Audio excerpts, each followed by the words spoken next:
sok tahu. Nabi Yunus itu ketika berdakwah kepada kaumnya yang bandel, memberikan peringatan, kalau kalian tidak mau beriman akan turun azab. Kapan Yunus? Akan. Kenapa mesti akan? Sekarang aja kalau mau, saya tungguin. Kurang ajar betul ini umat. Akhirnya Nabi Nuh menghindar dengan perhitungan, kalau azab tidak turun saya sudah jauh. Meragukan janji Tuhan. Lalu naik kapal, dinaiki oleh Yunus, kapal mogok. Dicari siapa biang keroknya ini. Diundi, ternyata Yunus. Sampai 3 kali diundi. Dibuanglah Yunus ke dasar laut. Ditelan oleh ikan nun atas perintah Allah. Telan itu Yunus, jangan pakai dikunyah, rusak urusan. Telan saja, simpan di perutmu. Dibawa oleh ikan nun ke dasar lautan. Itu yang oleh Quran dikatakan bertemulah 3 macam kegelapan. Zulumatun salas, gelapnya tengah malam, gelapnya di dasar laut, gelapnya di dalam perut ikan. Itu namanya peteng, mbahnya gelap. Di perut ikan itulah Nabi Nuh sadar akan kesalahannya, meragukan janji Allah, meragukan janji Allah. Ia sujud di dalam perut ikan itu, membaca la ilaha illa anta subhanaka inni kuntu. Itu istighfarnya Nabi Yunus. Dibacakan istighfar begitu, ikan sakit perut, Pak. Di dasar laut kemana mau cari apotik? Dia naik ke permukaan, memuntahkan isi perutnya. Nabi Yunus keluar dengan selamat. Itu pun terjadi pada hari ke-10 bulan Muharram. Istighfar intinya itu. Itu amalan utama bulan Muharram, memperbanyak istighfar. Allah selamatkan Nabi Nuh dari bahtera banjir yang luar biasa 10 Muharram. Allah selamatkan Nabi Ibrahim dari pembakaran Raja Namrus 10 Muharram. Setelah Nabi Ibrahim itu menghancurkan berhala-berhala, Abrahat pulang mau ibadah, lihat Tuhannya berantakan, marah besar. Siapa yang menghancurkan Tuhan-Tuhan kita ini? Ada yang lapor, kami lihat Ibrahim. Tangkap. Belum ada bukti, tangkap dulu yang penting, bukti belakangan. Tangkap. Wah, dikerahkanlah aparat, tangkap Nabi Ibrahim. Disidang langsung oleh Abrahat, oleh Namrus maksud saya. Ibrahim, kau yang menghancurkan berhala-berhala kami ini, Tuhan-Tuhan kami. Siapa bilang? Ada yang lapor. Saya dengar enggak semua berhala itu hancur. Ada yang paling besar, angkat tangan, saya lihat ada kampak di tangannya. Barangkali yang besar itu iseng tuh, yang kecil-kecil dikampakin. Tanya aja sama dia, kamu gila? Kenapa? Masa kami disuruh nanya berhala? Nggak bisa jawab. Nggak bisa jawab. Lah kenapa disembah? Lebih gila mana? Tahu nggak bisa jawab kenapa disembah? Kurang ajar kamu Ibrahim. Bakar, dibakar. Ketika Ibrahim dilempar ke kobaran api yang menggunung, Allah perintah api, ya naru kuni bardan wa salaman ala Ibrahim. Hai api, dinginlah sampean. Api Madura waktu itu, Pak. Hai api, dinginlah sampean, selamatkan Ibrahim. Api tunduk kepada perintah Allah. Ibrahim masuk ke kobaran api, selembar rambut pun tidak terbakar. Kenapa? Apinya tunduk kepada perintah Allah. Kenapa? Karena Ibrahim orang yang takut kepada Allah. Api tunduk kepada perintah Allah. Kalau kita baca ayat itu, masuk ke api, mateng.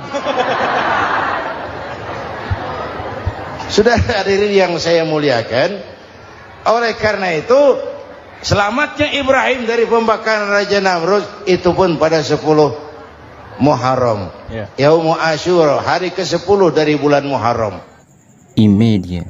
Bapak Ibu hadirin hadirat yang saya cintai, sebagian kecil tentang Nabi Adam, Nabi Ibrahim dan Nabi Yunus, tapi saya belum menceritakan tentang Nabi Nuh tadi. Mengulang kaji. Nabi Nuh salah seorang rasul yang masuk ulul azmi 5 besar, karena memang perjuangannya menggambarkan satu usaha yang ulet dan luar biasa. Beliau diberi umur 950 tahun, lalu berdakwah selama 900 tahun, sore, pagi, siang, malam, dapat pengikut tidak lebih 80 orang. Rata-rata 10 tahun satu. Kalau saya minta berhenti aja jadi nabi, Pak. Ustadz mana masih mau buka pesantren? 10 tahun buka pesantren, yang nyantri cuma 1. Pedagang mana yang masih mau dagang? 10 tahun dagang, yang beli 1. Pimpinan partai mana yang masih mau kampanye? 10 tahun buka partai, yang nyoblos 1. Bangkrut. Umatnya bandel, kurang ajar, durjana, bajingan, tengik. Umatnya Nabi Nuh ini kalau diceramahi, telinganya ditutup dengan tangannya. Nabi Nuh akhirnya rekes. Tuhan, siang malam saya berdakwah kepada umat ini. Tiap kali saya sampaikan dakwahmu, mereka tutup telinganya dengan tangannya. Alergi dengar ceramah. Apa itu ceramah? Non profit. Saudara-saudara, jadi mau kamu gimana, Nuh? Sudah Tuhan, habiskan saja orang kafir. Nanti kalau punya anak, anaknya pun kafir lagi. Lebih baik bapak moyangnya sikat habis. Biasanya kalau bapak kalong, anak kampret. Bapak nyolong, anak nyopet. Fotokopi gimana aslinya? Habiskan saja. Itu mau kamu, Nuh? Iya. Oke. Nanti aku turunkan banjir, Nuh. Buat kapal. Dengan apa saya harus buat kapal, Nuh? Ya dengan kayu, kata Tuhan. Kayunya dari mana, Tuhan? Ya dari pohon, Nuh. Pohonnya belum ada, Tuhan. Ya tanam dulu, Nuh. Bikin kapal, kayunya nanam pohon. Apa artinya? Perjuangan perlu kesabaran. Sukses itu ada prosesnya. Nggak bisa simsalabim abracadabra lalu kita mau sukses. Semua ada prosesnya. Walaupun kenyataannya begitu. Sukses banyak bapaknya, gagal itu yatim. Kalau kita sukses banyak yang ngakuin. Yang baru ketemu pakai manggil encing. Ketemu baru. Tapi sukses banyak bapaknya. Gagal yatim, nggak ada yang mau ngakuin kalau kita gagal itu. Udah bikin kapal dengan kayu di tengah kampung, bikin kapal ini. Bayangkan di tengah kampung bikin kapal, orang kafir makin menjadi-jadi. Lihat Nuh, kenapa? Makin sarap. Bikin kapal di tengah kampung, mau belayar kemana? Tuh lihat, kalau orang nggak tahu tujuan, mountain setengah jalan. Proses yang dinilai bukan finalnya. Ya kayak gitu kesimpulannya. Saya enaknya sendiri. Bikin kapal. Kapal mendekati selesai. Ini orang kafir rame-rame datang ke kapal Nuh. Mau apa? Buang najis. Sakit perut berangkat ke kapal Nabi Nuh. Nongkrong. Dapat 2-3 tumpuk, pulang. Penuh lantai kapal dengan najis manusia. Inilah perjuangan. Bukan jalan raya lurus bertabur bunga di kanan kirinya. Banyak ondak dan duri, fitnah, caci maki, antipat, segala macam. Nuh. Ada orang tua dasar kafir, kurang ajar, sudah stroke berangkat juga ke kapal Nuh. Mau buang najis, pincang-pincang digotong orang. Selesai buang najis, dia bangun mau pulang, pegangan tiang kapal terpeleset, jatuh di atas tumpukan najis. Terjadi keajaiban, yang stroke-nya sembuh, lumpuhnya hilang, berangkat digotong-gotong, pulang jalan gagah sekali. Tapi orang kampungnya heran, ente sudah sembuh? Sudah. Berobat di mana? Kok begitu paten? Di kapal Nuh. Masih banyak.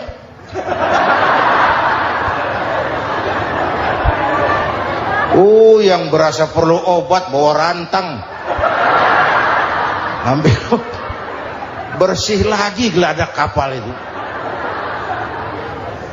Sudah selesai Nuh? Selesai. Oke, kau orang yang beriman bersamamu, binatang serba sepasang, naik Nabi Nuh, naik orang beriman, naik binatang serba sepasang. Ini cikal bakal penyelamatan manusia, Pak. Naiklah orang beriman, sudah naik semua, Nabi Nuh kontrol. Ini contoh buat kita, kontrol.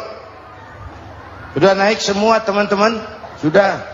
Pemimpin yang baik bukan cuma terima laporan di belakang meja. Laporan itu yang mana juga bagus. Sama juga kampanye, kampanye yang mana juga merdu. Kalau saya, kalau aja yang dihitung.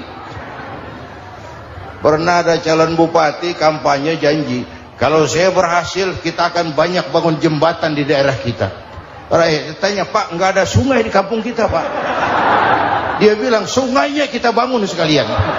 Udah kadung janji, mana pula orang mau bangun sungai itu. Saudara-saudara, kontrol. Jangan cuma tunggu laporan di belakang meja, semua laporan bagus. Ya, Bu? Bu,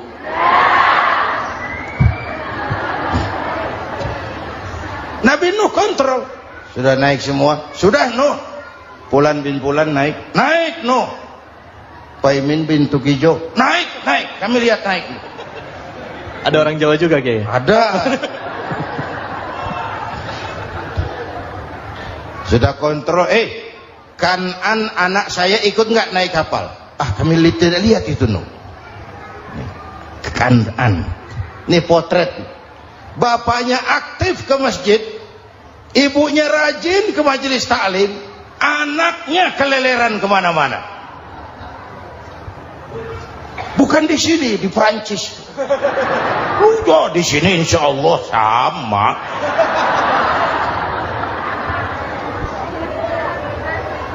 Nuh karena sayang anak, Nuh karena cinta anak, Nuh karena tanggung jawab anak, cari naik ke atas kapal.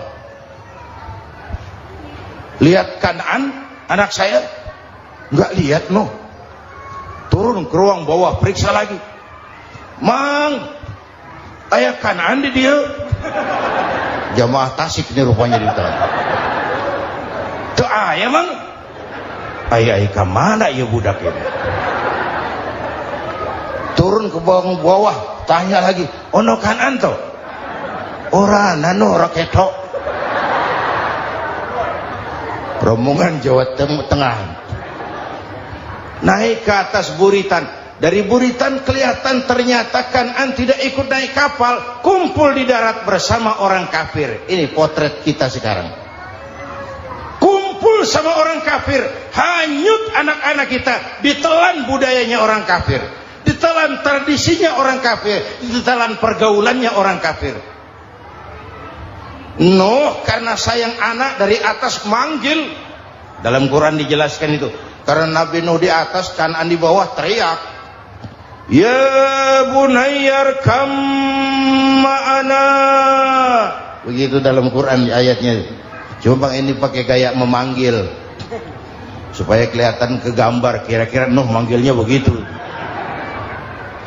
Ini namanya gaya dakwah, Pak. Kalau ceritanya datar nggak menarik. Maka Nuh memanggil Kan'an, ya bunayyar kam ma'ana. Kata yang dengar,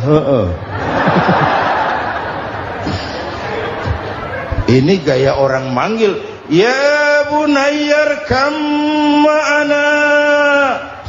Kan'an, kesini nak, naik kapal sama papi. Kata Kan'an di bawah itu, enggak mau papi, John di sini saja. Kata Nuh, jangan nak, Allah sedang murka, akan turun banjir. Kalau datang banjir papi, sa'awi ila jabalin ya'simuni minal ma', saya akan naik ke gunung tinggi yang bisa menyelamatkan saya dari banjir. Kan'an naik ke gunung, gunung dihantam banjir, Kan'an mati sampai sekarang. Yang kelima, Nabi Musa, kisah Muharramnya ini lahir dalam kondisi yang sulit karena Fir'aun mimpi akan lahir seorang anak dari keturunan Bani Israel yang akan menghancurkan kerajaannya. Kata Fir'aun, sudah lahir belum anaknya? Belum. Kalau gitu mulai malam ini laki-laki dilarang bergaul sama istrinya. Semua perempuan hamil di bawah pengawasan negara. Mulai hari ini kalau lahir anak laki-laki terutama Bani Israel, penggal. Satpol PP disiapkan. Udah ada kayaknya. Ada. Patroli.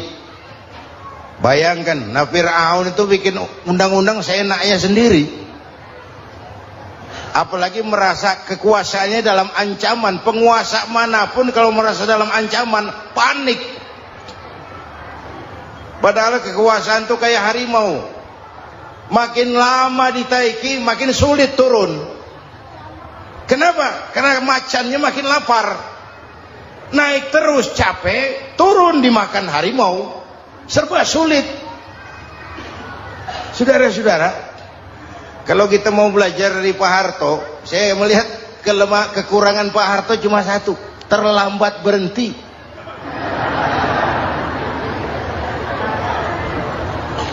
Terlambat berhenti. Di sekelilinginya banyak tukang-tukang jilat, tukang-tukang semir. Pak, kalau tidak ada bapak kami bagaimana, Pak? Saudara hadirin yang saya hormati, maka sering saya ingatkan, temanmu yang sejati adalah teman yang membuat kamu jadi benar, bukan teman yang selalu membenarkan kamu. Berapa banyak pejabat-pejabat hancur karena selalu dibenarkan oleh lingkungannya. Bapak benar, Pak. Bapak bijaksana, Pak. Itu tepat, Pak. Benar. Buang angin pun kata kelilingnya, oh Bapak sehat. Temanmu yang sejati, teman yang bikin kamu jadi benar, bukan teman yang selalu membenarkan kamu. Bapak Ibu hadirin yang saya hormati, tapi kehendak Allah terjadi. Lahirlah Musa. Bayinya dihanyutkan di sungai Nil. Bayi sudah menderita, dihanyutkan di sungai Nil. Dan akhirnya besar di lingkungan istana Fir'aun. Diriwayat oleh Ratu Aisyah, perempuan Fir'aun, setelah mulai berjuang, terjadilah itu. Musa dan pengikutnya dikejar oleh Fir'aun. Sampai di tepi laut, Allah wahyukan Musa, lempar tongkatmu ke laut. Dalam kondisi darurat, mukjizat tiada jalan. Kondisi darurat. Kalau tidak, mukjizat itu maunya Allah, bukan maunya Nabi. Nabi nggak kuasa. Allah yang mau. Tapi hidup Nabi bukan mukjizat, manusiawi. Tidak mentang-mentang ada mukjizat tongkat, tiap sulit main tongkat. Nggak usah berjuang kalau begitu. Itu darurat menyelamatkan umat. Tongkat dilempar ke laut, laut terbelah. Laut terbelah. Itu secara visualnya bisa kita lihat dalam film The Ten Commandment. Udah nonton belum? Urusan nonton kalah sama Ustadz bagaimana sih? Ten Commandment, 10 firman Tuhan. Tekniknya bagus loh. Bagaimana laut terbelah. Musa lewat, Fir'aun mengejar. Musa sampai di ujung sana, Fir'aun masih di sama tengah perjalanan. Laut nutup kembali. Laut menutup kembali, Fir'aun tenggelam. cengap-cengap di lautan. Begitu nafas sampai di tenggorokan, Fir'aun sambil cengap-cengap itu, amantu bi Rabbi Musa wa Harun. Duh, kalau begini mah saya juga percaya sama Tuhannya Musa. Malaikat maut jengkel, goblok loh, terlambat sekarang, ditenggelamin terus, modar. Musa selamat, Fir'aun mati, jenazahnya, jasadnya terdampar di pinggir laut. Beberapa waktu kemudian ditemukan orang, dimumi, dibalsem, diawetkan. Itu sesuai janji Quran, wa kadzalika nunajjika bi badanika litakuna liman khalfaka ayah. Kami selamatkan badan kamu agar jadi pelajaran bagi orang-orang sesudah kamu nanti. Janji Quran tepat. Janji itu 14 abad yang lalu. Jasad Fir'aun ditemukan, dimumi, diawetkan, dibalsem di bawah nama Parao Ramses II. Sekarang tersimpan di Museum Negara di Mesir. Kapan-kapan nanti ibu main ke Mesir, mampir. Naik ojek paling berapa itu? Oh, orangnya tinggi, hidungnya mancung, pokoknya pantaslah jadi Fir'aun. Selamatnya Musa di kejaran Fir'aun di ujung sana itu terjadi pada hari ke-10 bulan Muharram, yang oleh orang Nasrani diperingati dengan hari raya Paskah. Mereka melaksanakan puasa, mensyukuri nikmat keselamatan dari kejaran Fir'aun. Makanya kalau kita ikut puasa di bulan Muharram, bukan mengikuti syariatnya Nasrani, salah. Karena Nabi mengajarkan, itu sumbernya. Bukan ikutan sama ibadahnya Israel. Tapi memang agama ini kan merupakan mata rantai. Datang Rasul baru melengkapi Rasul sebelumnya, datang Rasul baru melengkapi Rasul sebelumnya. Mata rantai yang berkaitan. Setelah Muhammad selesai, selesailah tugas Nabi dan Rasul. Masya Allah, sangat luar biasa tausiah yang sudah disampaikan oleh guru kita Al-Mafrullah Kiai Haji Zainuddin MZ. Sahabat beriman yang dimuliakan Allah, tetaplah di channel ini karena kajian ini belum selesai. Dan masih banyak lagi hal-hal menarik yang akan disampaikan beliau. Selamat mendengarkan. Selesailah misi Nabi dan Rasul. Tidak ada Nabi lagi sesudah Nabi Muhammad. Itu harga mati, titik. Gak ada kompromi. Siapapun sekarang ini nggak datang ngaku jadi Nabi, wajib tidak percaya. Wajib tidak percaya. Tapi kaitannya memang, kita bilang Nasrani, orang bahasa Arab, bahasa Ibraninya Nazaret, Nasiroh, Nazaret. Itu beda dialek. Kita Daud, dia David.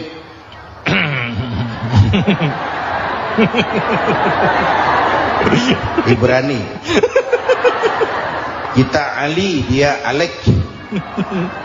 Kita Sulaiman, dia Solomon. Kita Camat, dia Comot. Ini yang ngomong ini comot sembarang. Bapak dan Ibu jamaah yang saya cintai, pertanyaan pertama, hijrah qalbiyah. Ada hijrah badaniyah, hijrah fisik yang dilakukan Nabi dan sahabat dari Mekah ke Madinah. Itu hijrah badaniyah.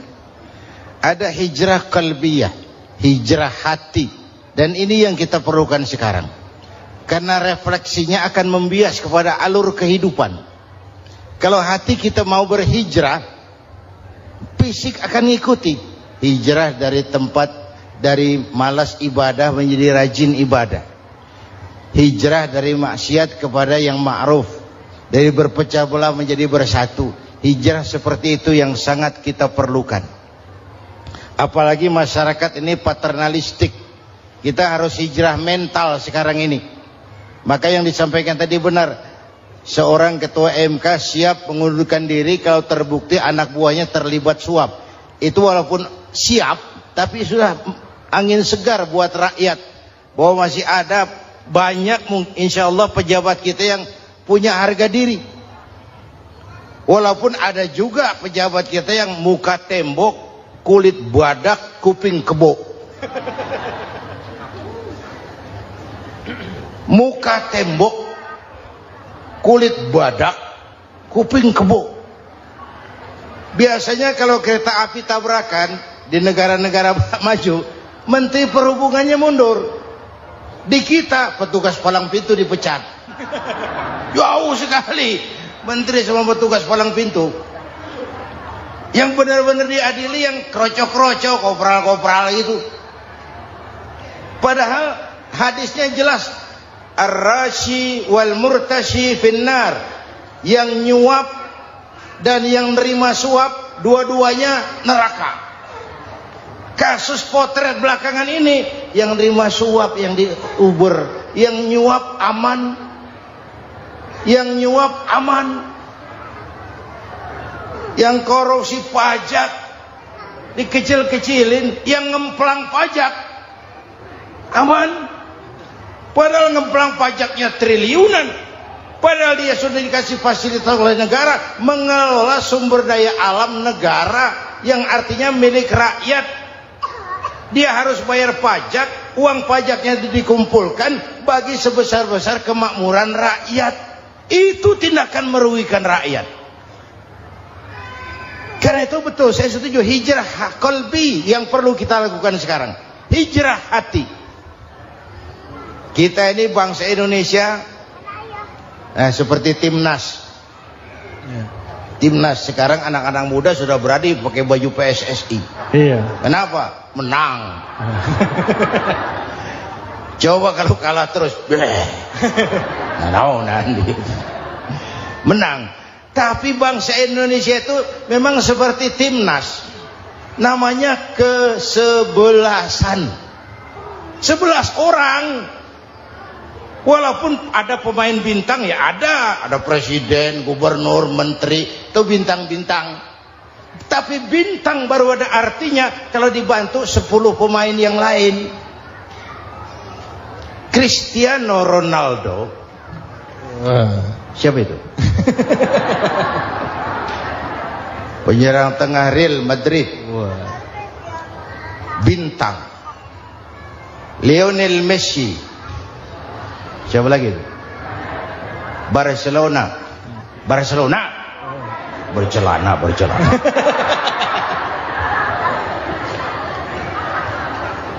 Michael Rooney, bintang Manchester United. Ronaldo baru bintang, Messi baru bintang kalau ada 10 pemain yang lain.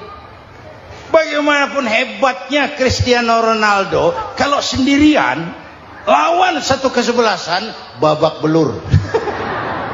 Itulah kita, bangsa Indonesia. Kita satu kesebelasan, harus saling memperkuat. Ada bangsa kita ini yang jadi jaksa, ada yang jadi hakim, ada yang jadi polisi. Itu posisi penyerang tengah, kiri luar, kanan dalam, back, striker, kiper, posisi. Tapi sadar, kita satu kesebelasan, Bung. Jangan bikin gol ke gawang sendiri. Kalau punya bola bagus, operan dong sama temannya. Yang bisa menciptakan gol, operan. Ada yang jadi pengusaha besar, bagus boleh. Punya untung besar, operan. Kasih masjid, kasih pesantren, operan. Ini kesebelasan kita kalau punya bola, pelitnya setengah mati, Pak. Nggak mau ngoper. Bawa sendiri, mending bikin gol. Enggak. Kita ini satu kesebelasan. Satu sama lain harus saling memperkuat. Bahwa ada penyerang tengah, itu si posisi. Tapi kalau memang peluang memungkinkan, ayo dong operan. Saya iri sama kesebelasan Nasrani di Indonesia. Mereka kalau punya bola, operannya cakep. Gereja cepat selesai, rumah sakit Kristen cepat selesai. Kenapa? Operannya bagus. Kita ini kalau punya bola bawa sendiri, nggak mau ngoper. Maka masjid nggak selesai-selesai, madrasah banyak yang bocor, rumah sakit Islam kalah bersaing. Kenapa? Operannya berat. Ayo menyadari, kita ini timnas, satu kesebelasan. Jangan menjegal kawan seiring, kawan sendiri dijegal. Iya. Sudah musuh terlalu kuat, gawang sendiri dijebol. Akhirnya terbalik kita ini. Ujian terberat telah diberikan Allah kepada para anbiya. Iya.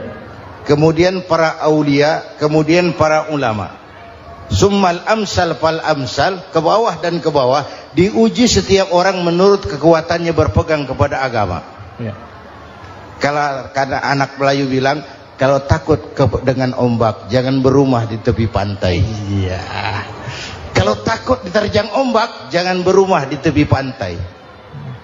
Kata ibu tadi, mau jadi pohon tinggi harus berani ketiup angin. Makin tinggi pohonnya, makin keras anginnya.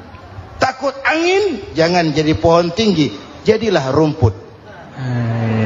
Enggak ditiup angin, tapi diinjak kebo. Apa yang enggak ada risikonya? Apa yang enggak ada risikonya?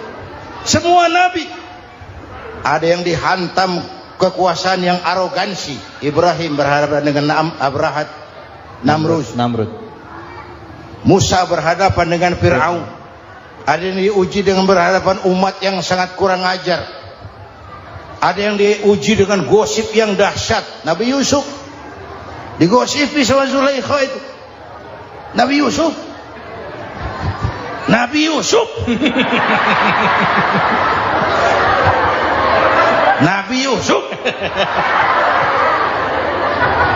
Yang namanya gosip itu kan menyebarkan keburukan orang. Kalau benar saja hukumnya ghibah. Kalau salah hukumnya fitnah. Fitnah lebih bahaya dari pembunuhan. Benarnya ghibah, salahnya fitnah. Saudara hadirin yang saya hormati, jadi resiko itu biasa. Tidak ada yang tanpa resiko. Kalau takut ombak, jangan berumah di tepi pantai. Tinggal bagaimana kita menyikapinya. Kalau kita dewasa, ini bagian ibadah saya kurang. Mungkin karena dia omongin orang, tambah pahala saya. Mungkin karena dia omongin orang, tambah pahala saya. Maka saya ngadepi gosip, sepatah pun saya nggak ngomong. Saya cicing. Saya percaya masyarakat itu punya filter. Amin. Alhamdulillahirrabbilalamin. Demikianlah tausiah penuh ilmu, hikmah dan manfaat yang sudah kita dengarkan bersama dari guru kita Al-Mafrullah Kiai Haji Zainuddin MZ. Sahabat beriman yang dimuliakan Allah, mari kita doakan guru kita, semoga beliau diampuni segala dosa-dosanya dan dilapangkan kuburnya. Dan buat sahabat semua yang sudah setia menyimak tausiah ini sampai selesai, saya ucapkan terima kasih banyak. Doa dan harapan saya semoga sahabat semua selalu diberikan kesehatan, dimudahkan segala urusannya dan dilancarkan rezekinya. Amin ya rabbal alamin. Demikian yang dapat saya bagikan, kurang lebihnya mohon maaf. Sampai bertemu lagi di kajian berikutnya. Wabillahi taufik wal hidayah, waridho wal inayah. Wassalamualaikum warahmatullahi wabarakatuh. Setelah kita mendengarkan bersama tausiah penuh ilmu dan hikmah yang sudah disampaikan oleh guru kita Al-Mafrullah Kiai Haji Zainuddin MZ, sekarang mari kita lanjutkan aktivitas kita masing-masing. Semoga apa yang sudah disampaikan oleh beliau menjadi ilmu yang bermanfaat dalam kehidupan kita sehari-hari. Selamat beraktivitas buat sahabat semua dan sukses selalu. Sampai bertemu lagi di kajian Ar-Razak 313 berikutnya. Wassalamualaikum warahmatullahi wabarakatuh. Bismillah.